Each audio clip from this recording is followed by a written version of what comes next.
नमस्कार दर्शक मित्रों, दमन न्यूज में आपका स्वागत है। समाचारों की शुरुआत करने से पहले एक नजर डालते हैं आज के मुख्य समाचारों पे। दादरा नगर हवेली में आयोजित होने वाले लोकसभा के उपचुनाव में भाजपा ने महेश गावित पर लगाई मोहर, जब स्वर्गीय मोहन डेलकर की पत्नी शिवसेना से लड़ेगी चुनाव। गौ तस्करी के आरोप में इलाज के लिए अस्पताल में लाए गए आरोपियों में से एक आरोपी पुलिस गिरफ्त से हुआ फरार। पुलिस विभाग के 2 लोक रक्षक LRD जवानों को किया गया सस्पेंड। पाटी तहसील में एक भीख मांगने वाली महिला को बच्चे उठाने आई होने का अनुमान लगाकर लोगों ने सरेआम की पिटाई।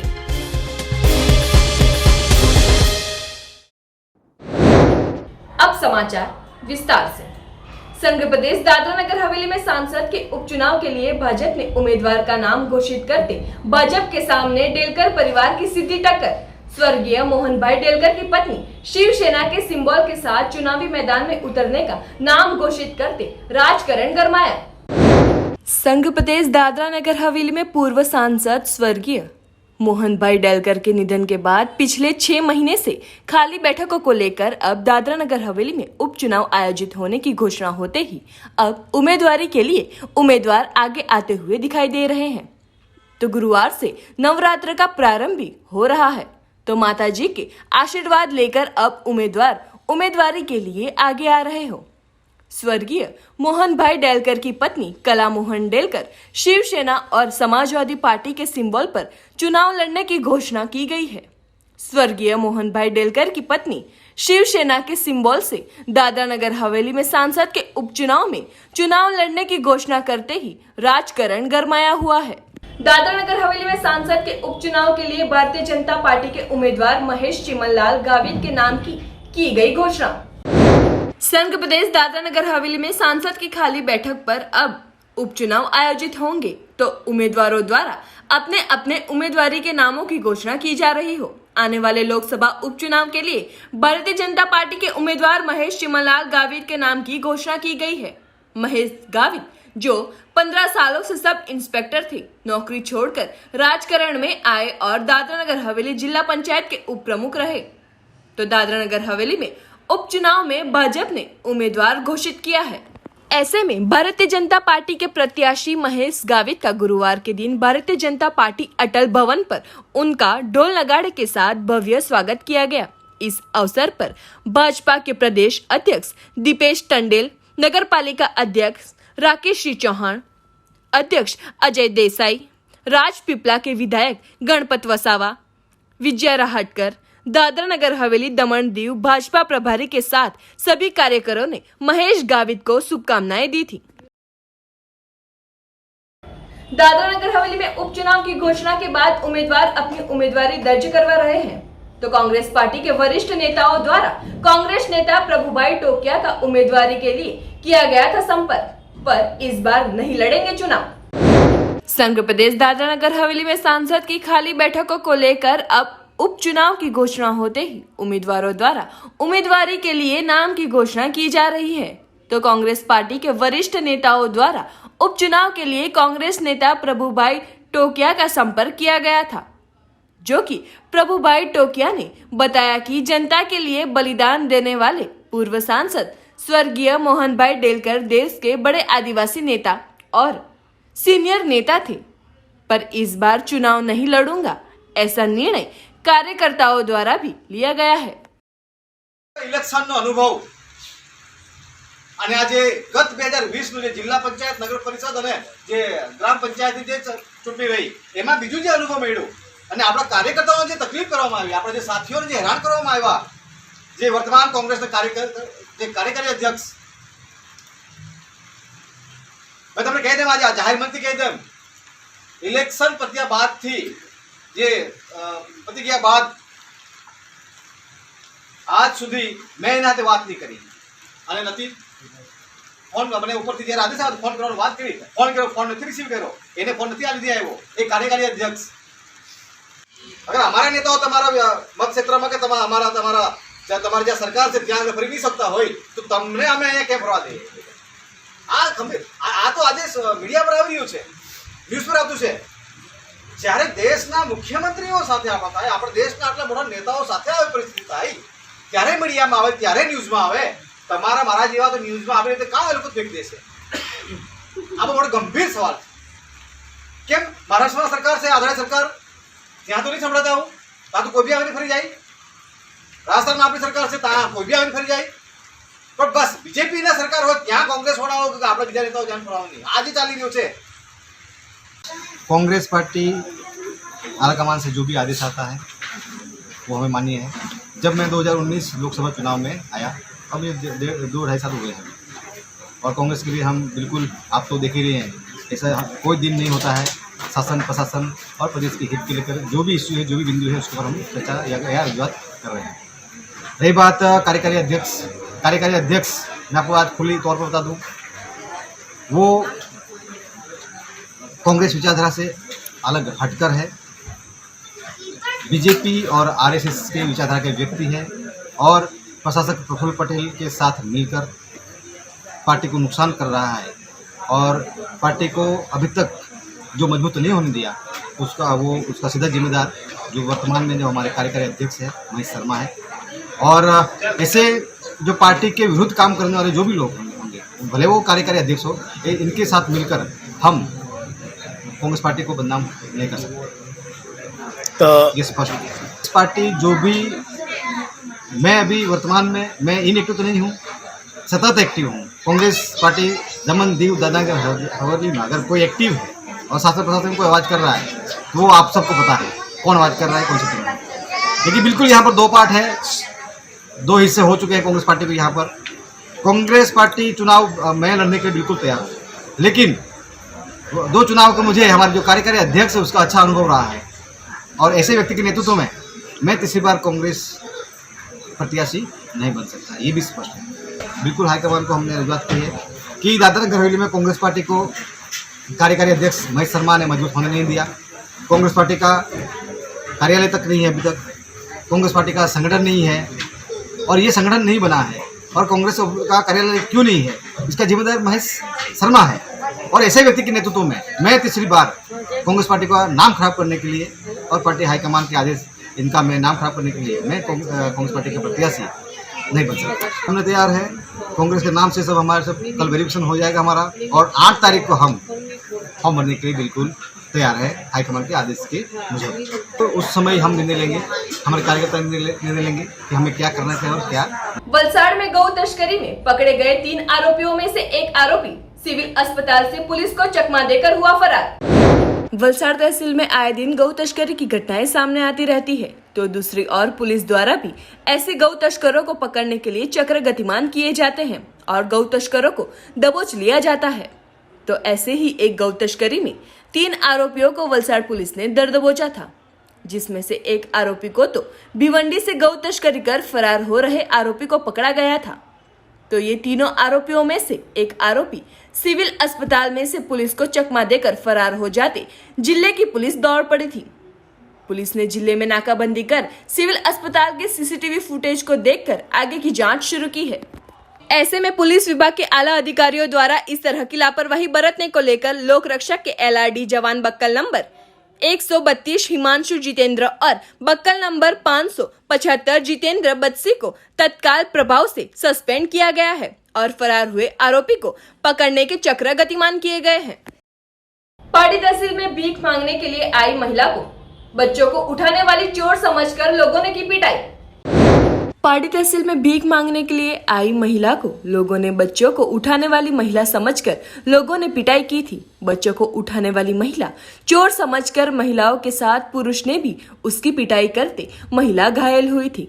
महिला की पिटाई करने का वीडियो सोशल मीडिया में वायरल हुआ था। घटना के बारे में जानकारी मिलते ही तुरंत पाटी पुलिस पहुंची थी और उपचार के लिए अस्पताल भेजा गया था। महिला नवसारी जिले की रहने वाली है। घटना बनते ही लोग बड़ी संख्या में एकत्रित हो जाते पुलिस ने पहुंचकर लोगों के टोले को अलग किया था और एक अफवाह के चलते ये महिला शिकार बनी थी। पुलिस ने महिला की शिकायत के आधार पर NC शिकायत दर्ज कर आगे की जांच शुरू की है।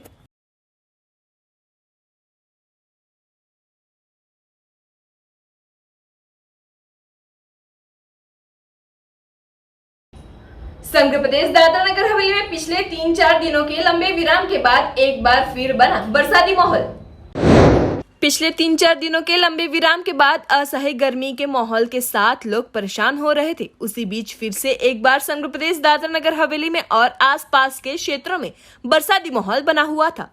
सिलवासा में भारी बारिश ने दस्तक दी है, वो भी तेज हवाओं के साथ। अब ऐसा लग रहा है कि कड़ाकों के साथ बारिश विदाई ले रही है। लग रहा है कि विदाई लेते वक्त कड़ाकों भड़ाकों के साथ आसमान में बिजली गरजती हुई दिखाई दी थी। गुजराती रंगमंच और गुजराती फिल्मों के दिग्गज अभिनेता रामायण धारावाहिक में लंकेश का किरदार निभाने वाले अरविंद त्रिवेदी का हुआ दुखद निधन।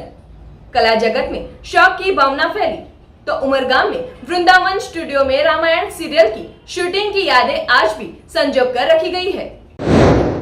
गुजराती थिएटर और गुजराती फिल्मों के दिग्गज अभिनेता और अभिनय के क्षेत्र में अग्रणी अभिनेता अरविंद त्रिवेदी का निधन हो गया है। गौरतलब है कि अरविंद त्रिवेदी अब तक 300 से ज्यादा फिल्मों में काम कर चुके हैं।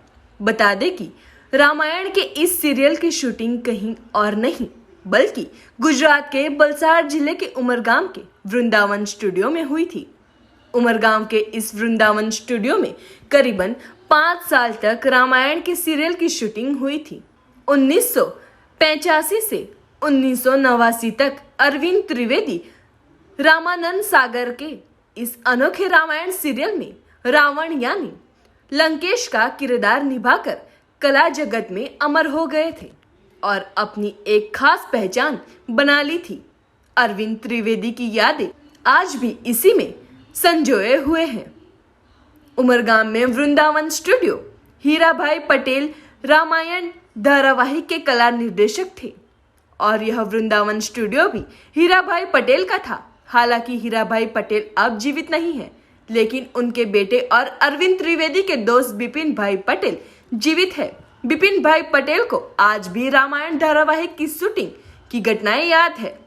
रामानंद सागर ने रामायण धारावाहिक के कला निर्देशक हीरा भाई पटेल के कहने पर रामायण धारावाहिक में रावण की भूमिका निभाने के लिए अरविंद त्रिवेदी को चुना था। उनके बेटे का कहना है कि यह वृंदावन स्टूडियो के निर्देशक हीरा भाई पटेल के प्रयासों के कारण है। रामायण धारावाहिक के कला निर्देशक अरविंद त्रिवेदी जी का अवसान से हमें बहुत दुख हो गया। इतनी महान व्यक्ति ये वृंदावन स्टूडियो को महान बना दिया। उन्होंने बहुत अच्छा रोल किया था रावण का, लंकेश का रोल, जो हम लोग ज़िंदगी भर उनको नहीं भूलेंगे। अरविंद भाई को तो हम कभी ज़िंदगी भर नहीं भूलेंगे। हमारे साथ में बहुत साल गुजारे रामायण के टाइम पे और हमारा घर जैसा संबंध था, तो उनको ज़िंदगी भर हम नहीं भूल सकते हैं। को तो जो उन्होंने रोल किया था इतना यादगार लंकेश का रोल था, जो रोल कोई नहीं बजा सकता है, तो उनको तो हम कभी भूल नहीं सकते। ज़िंदगी भर हम उनको, हमारा स्टूडियो वृंदावन स्टूडियो के जो लोग हैं, जो पार्टनर लोग हैं, फिर रामानंद सागर का जो यूनिट था, वो कभी उनको भूल नहीं सकते हैं। रामायण सीरियल की शूटिंग लगातार 5 साल तक वृंदावन स्टूडियो में की गई थी, तो अब सीरियल में रावण की भूमिका निभाने की बारी आती है। अरविंद त्रिवेदी उमरगाम के वृंदावन स्टूडियो में जाया करते थे और वे स्टूडियो की एक इमारत में रहते थे। आज भी स्टूडियो में उनकी यादें संजोई हुई है। साथ में लंबा वक्त बिताया और उनकी अरविंद त्रिवेदी से गहरी दोस्ती भी थी। बिपिन भाई के अनुसार अब अरविंद त्रिवेदी रामायण के धारावाहिक में रावण की भूमिका निभाने जाते थे और स्टूडियो में रहते थे। रावण की भूमिका निभाने से पहले वह पूजा करते थे। स्टूडियो के एक शिव मंदिर में रोज और शिव की स्तुति करके ही रामायण सीरियल में रावण का किरदार निभा रहे थे। अरविंद जी के साथ हम हर रोज़ सुबह में पूजा पाठ करने को, शिव जी का मंदिर है हमारे स्टूडियो में, जो उज्जैन से शिव जी खुद पधारे थे, तो उसका मंदिर हम लोग ने स्टूडियो में बनाया। तो हर रोज़ सुबह में अरविंद भाई पूजा पाठ के तो बहुत पुजारी थे और ब्राह्मण थे, उच्च कुल के ब्राह्मण थे, तो हर रोज़ उनको पूजा का दररोज हमारे वहाँ आते थे मंदिर में, और जो पूजा पाठ करते उससे हम लोग को इतना पसंद हो जाते थे कि हम अरविंद भाई को भूल नहीं सकते हैं। अरविंद भाई के साथ हम लोग सुबह में पूजा के पाठ, हमारे वहाँ मेहमान भी इधर स्टूडियो में बहुत घूमने को आते थे, तो जो हमारे मेहमान आते थे उनको अरविंद भाई का इतना लगाव था कि विपिन भाई हमसे मुलाकात करा लो, हम अरविंद भाई का बहुत फ़ैन है, तो अगर आप हमसे मुलाकात करा ले तो हमको भी यादगार रहे कि हम ज़िंदगी भर उनको याद करें। तो हम लोग उनको लेके जाते थे मेहमान को अरविंद भाई के साथ। तो अरविंद भाई इतने प्रेमाळ थे कि इतने मिल जाते थे हमारे मेहमान के साथ। तो हमारे मेहमान बोलते हैं ऐसा व्यक्ति तो हमने, इतना बड़ा आर्टिस्ट होने के बावजूद भी इतना सबसे बात करते हैं, वो यादगार प्रसंग हम कभी नहीं भूल सकते। अरविंद भाई का व्यवहार इतना प्रेमाळ था कि जो व्यक्ति आती थी किसको भी वो निगलेक्ट नहीं करते। कभी कभी अरविंद भाई के साथ हमारे जो मेहमान लोग आते थे, विजिटर लोग आते थे, वो बोलते कि हमको अरविंद भाई के साथ, लंकेश के साथ, रावण जी के साथ रोल लेना है तो ले सकते हैं। हाँ, फिर अरविंद भाई बोलते आइए आइए फ़ोटो ले सकते हैं। तो हम हमारे साथ प्रेम से फ़ोटो लेते थे और हम लोग को कभी वो भूलते नहीं थे। जो आते थे मेहमान के साथ प्रेम से बात करते थे और उनका जो विजिटर आते उनका भी बहुत लगाव हो गया रावण जी के साथ, तो उनको बहुत प्रेम से बुलाते थे। अरविंद भाई का हमारा घर जैसा रिश्ता था, हमारा भाई जैसा रिश्ता था। हमारे उम्र में हम सरखे जैसे, हमारे ज़्यादा उम्र में फ़र्क नहीं था, 5 साल का उम्र का फ़र्क होएगा। तो हम लोग मिल से इतनी प्रेम से बातें करते थे। और हमारे डैडी जो थे हीराभाई पटेल, उनका तो इतना दोनों का प्रेम था कि हीराभाई को तो गुरु को मानते कि हमको आपने इतना बड़ा रावण का रोल दिलवाया तो आपने बहुत अच्छा काम किया हीराभाई। नहीं तो उनको एक्चुअली पहले दूसरा रोल की बात हुई थी। फिर हमारे डैडी हीराभाई पटेल ने बोला कि उनको रावण का रोल दो, बहुत फिट है, रावण के लिए आपको ऐसा पात्र मिलेगा नहीं।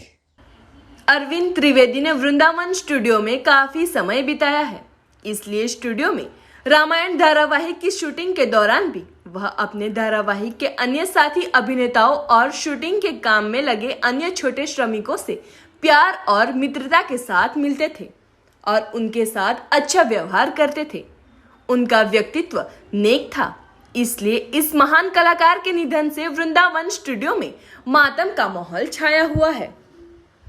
स्टूडियो के मौजूदा निर्देशक बिपिन भाई अरविंद त्रिवेदी रामायण सीरियल के दौरान हुए सीरियल की शूटिंग की यादें ताजा कर उन्हें श्रद्धांजलि दे रहे हैं। अरविंद जी का शूटिंग जो लंकेश का रोल रावण का किया उन्होंने रामायण सीरियल में, तो उनका जब काम होता था तब वो रोल करते रहते थे। तो रोल भी इतना बड़ा रोल था तो काफ़ी टाइम उनको ये स्टूडियो में गुजारना पड़ा और उनको बारंबार काम करते रहे। रामायण सीरियल भव्य सीरियल थी, उसका निर्माण वृंदावन स्टूडियो में हुआ था।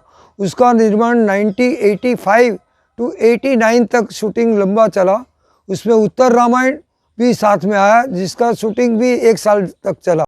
गौरतलब है कि रामानंद सागर के रामायण सीरियल ने अब तक अपना नाम बनाया है। रामायण सीरियल जब टीवी पर प्रसारित हुआ तो पूरे देश में कर्फ्यू जैसा माहौल बना हुआ था। कैरेक्टर अरविंद त्रिवेदी के अभिनय ने दर्शकों को मंत्रमुग्ध कर दिया था। तो आज भी उमरगाम का यह प्रसिद्ध वृंदावन स्टूडियो रामायण धारावाहिक की शूटिंग के दौरान अभिनेताओं और साथी अभिनेताओं द्वारा इस्तेमाल किए गए हथियारों और पोशाकों की यादें सुरक्षित है।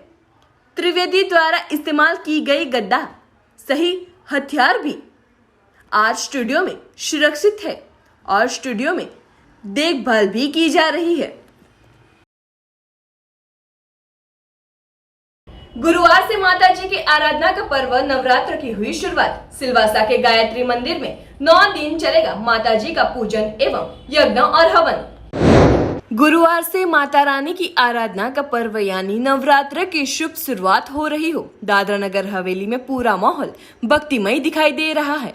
तो शारदीय नवरात्र के साथ गायत्री मंदिर में हवन पूजन की शुरुआत हो गई है। नवरात्र के पहले दिन सुबह से ही गायत्री मंदिर में यज्ञ, होम, हवन शास्त्रोक्त पंडितों के वैदिक मंत्रोच्चार के साथ शुरुआत की गई। यजमानों ने मंगल कामना के साथ हवन में आहुतियां दी। पहले दिन में शैलपुत्री की आराधना की गई। अब लगातार 9 दिनों तक मंदिर में विधि विधान के साथ माता जी का हवन पूजन किया जाएगा। मंदिर के ट्रस्टी अजय भाई देसाई और मंदिर कमेटी के सभ्यों साथ मिलकर आने वाले 9 दिनों तक समग्र अनुष्ठान को सफल बनाने में व्यस्त है। उन्होंने कहा कि नवरात्र में हवन करने वाले भक्तों अपना नाम और योगदान दे सकते हैं। गौरतलब है कि नवरात्र की शुरुआत के साथ दादरा नगर हवेली में गरबा की रमझट होने वाली है। प्रशासन ने लोगों को वैक्सीनेशन करवाकर कोविड नियमों के साथ सोसाइटियों में गरबा खेलने का परमिशन दिया है। तो गरबा का आयोजन करने के लिए इच्छा रखने वाले सोसाइटियों को इसके लिए प्रशासन से परमिशन लेनी रहेगी। आज से शारदीय नवरात्रि का प्रारंभ हो गया। सुबह 7:30 बजे से यहाँ घट स्थापन इत्यादि चालू हो गया। पूजन भगवान एवं भगवती का पूजा किया, भगवती की स्थापना की, माँ जयंती की स्थापना की और आज से गायत्री महायज्ञ प्रारंभ। ये प्रतिदिन का क्रम रहेगा। प्रतिदिन सुबह गायत्री महायज्ञ होगा और शाम के समय 6:30 बजे से दीप यज्ञ प्रारंभ होगा। साथ ही साथ ये शारदीय नवरात्रि में यही कामना हम लोगों ने की है कि ये जो कोविड-19 का प्रकोप है, माँ इससे हमें बचाइए, क्योंकि चंडमुंड जैसे दैत्यों का संहार करके आपने हमें असत्यों से बचाया है। तो आज भी आप माँ वही आपके सामने हाथ फैला के कामना करते हैं कि सभी लोग सुखी रहें। सर्वत्र सुखिनः सन्तु सर्वे सन्तु निरामया सर्वे भद्राणि पश्यन्तु माँ अगस्त्यपूर्वकमापनुयात्। है माँ, आज से शारदीय नवरात्रि प्रारंभ हुई, हम इसका अनुष्ठान पूजन कर रहे हैं। उससे हमें यही मिले बस कि भारतवर्ष में आई हुई विडम्बना है वो दूर चली जाए। साथ ही साथ आपके माध्यम से मैं लोगों को यही कहना चाहूँगा कि ये संध्या, जैसे संध्या समय के दिन हम धूप बत्ती करते हैं, ठीक उसी प्रकार ये नवरात्रि है वो संधि काल है।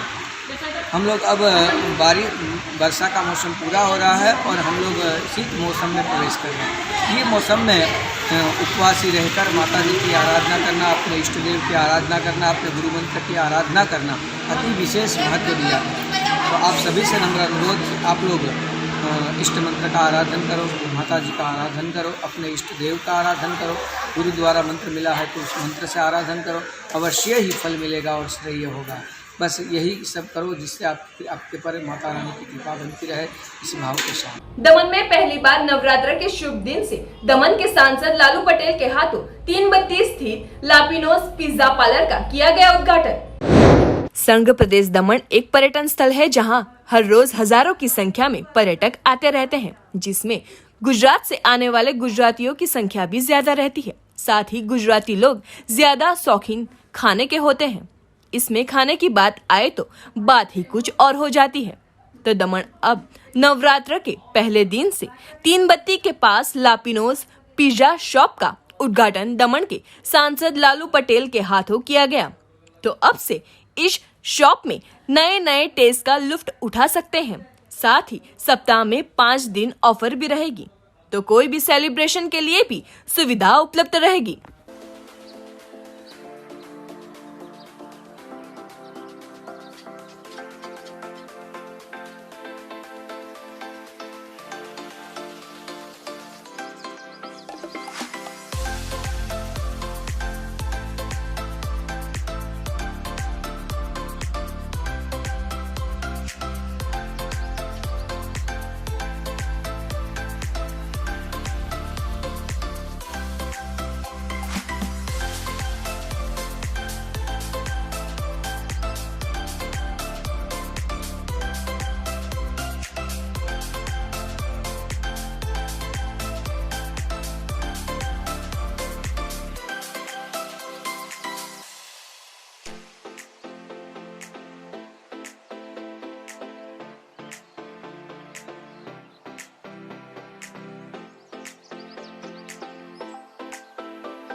લાપિનોસ પિઝા આજે નવરાત્રિના પ્રથમ દિવસે અમે દમણમાં શુભારંભ કર્યો છે.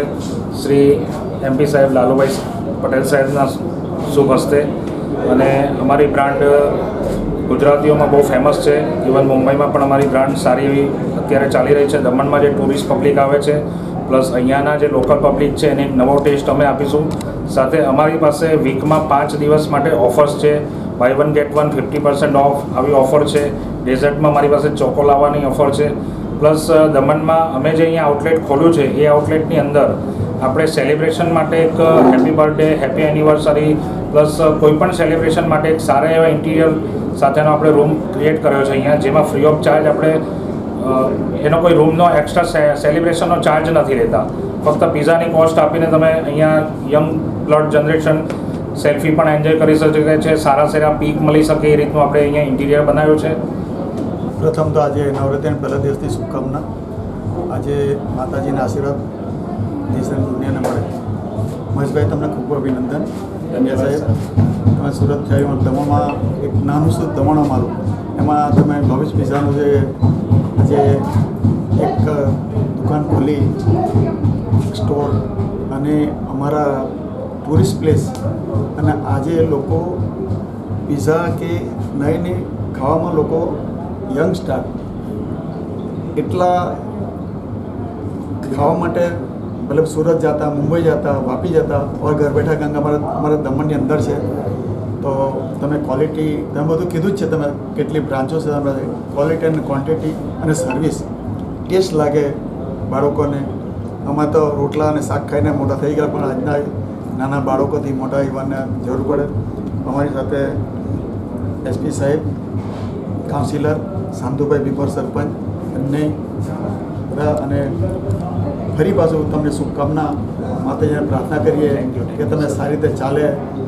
આમાં કેટલા માણસે રોજીરોટી મળે સર, આપણા પેપર જેમ છે, તમે કેટલા રોજીંદી આપી શકશે, કેટલા લોકો બજારમાં પૈસા ભરશે, દરેક મટીરિયલ લાવવું પડે ને. તો આજનો દિવસ બહુ સારો અને તમે ખૂબ આગળ વધો. બીજી બ્રાન્ચ બી ખોલે. દેવકા છે, મોટી દમણ છે, જમ્પર છે, ટુરિસ્ટ પ્લેસ છે, આટલું સરસ અમારું સુંદર દમણ છે. દીવમાં બી ખોલે અમારે આશા રાખીએ તમારા માટે. ધન્યવાદ. Thank you. અંબા માતા કી જય. આજે નવરાત્ર છે પહેલું, અને પહેલું નવરાત્રએ મહેશભાઈ પંડ્યા, રિઝવાનભાઈ આજે લા પિનોસ પિઝાનું ઓપનિંગ કર્યું છે. પ્રધાનમંત્રીજીએ કહ્યું હતું કે આપણે make in India, made in India જે બ્રાન્ડ્સ છે, સ્વદેશી બ્રાન્ડ્સ, એને આગળ લાવો. તો લા પિનોસ પિઝા એ એક લોકલ બ્રાન્ડ છે, ચંડીગઢ કંપની એને લોન્ચ કર્યું હતું, અને 150 બ્રાન્ચીસ છે આખા દેશમાં.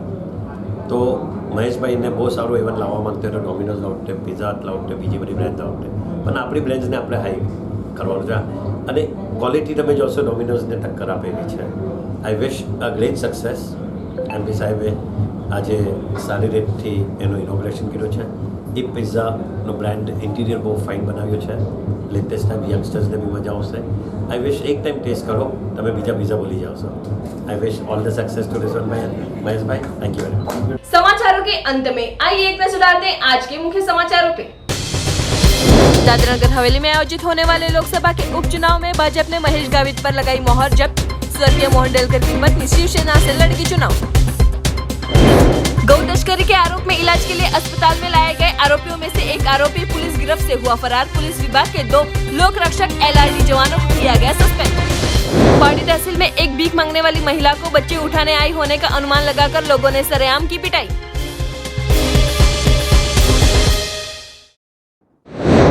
तो ये थे दमन न्यूज के अब तक के समाचार. नए समाचार, नई घटनाओं के साथ हम फिर मिलेंगे. नमस्कार.